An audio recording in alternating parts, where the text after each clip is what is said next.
Caleb, യെഫുന്നയുടെ മകൻ Caleb.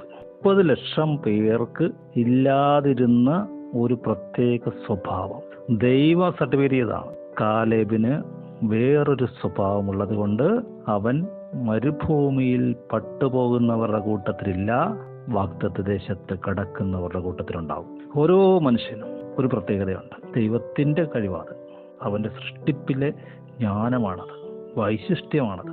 എന്നെപ്പോലെ വേറെ ആരുമില്ല, നിങ്ങളെപ്പോലെ വേറെ ആരുമില്ല. ആ ഒരു പ്രയോറിറ്റി, പ്രിവിലേജ് നമുക്ക് ദൈവത്തിന്റെ മുമ്പാകെ ഉണ്ട്.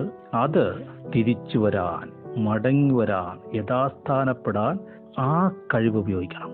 വചനം പറയുന്നു, യഹോവയായ ഞാൻ മാറാത്തവൻ, അതുകൊണ്ട് യാക്കോബിന്റെ പുത്രന്മാരെ നിങ്ങൾ മുടിഞ്ഞു പോകാതിരിക്കുന്നു. പലരും വീണുപോയി. പഴയ കാലങ്ങളെ ഓർത്ത്, അല്ലെ വരുവാനുള്ള കാലത്തെ ഓർത്ത് ടെൻഷൻ അടിച്ച് നിരാശപ്പെട്ട് പലരും വീണുപോയപ്പോൾ പിന്നീട് നമ്മൾ ന്യായാധിപന്മാരുടെ പുസ്തകത്തിൽ കാണുകയാണ്, കാലേബ് തൻ്റെ മകൾക്ക് മലയിലും താഴ്വരയിലും നീരുറവുകളെ കൊടുത്തു. കണ്ട, വരുവാനുള്ള കാലത്ത്, കഴിഞ്ഞ കാലങ്ങളിൽ ഭാരപ്പെടാത്തവൻ.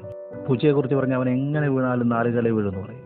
ടെൻഷൻ ആകരുത്, തിരിച്ചു വരാൻ നിങ്ങൾക്ക് കഴിയും. പരാജയമാണെങ്കിലും, നഷ്ടമാണെങ്കിലും, കഷ്ടമാണെങ്കിലും ഉള്ളിൽ ആ ചങ്കുറ്റം പോകരുത്. ദൈവം വിശ്വസ്തൻ.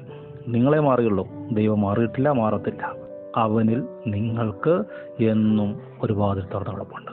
അത് നിങ്ങളിൽ ദൈവം വെച്ചിരിക്കുന്ന വിശേഷത കൊണ്ടാണ്. അത് ഉപയോഗിക്കണം. കർത്താവിലേക്ക് മടങ്ങി വരണം. വീണ്ടും ഉയർച്ച പ്രാപിക്കും, വീണ്ടും തളിർക്കും.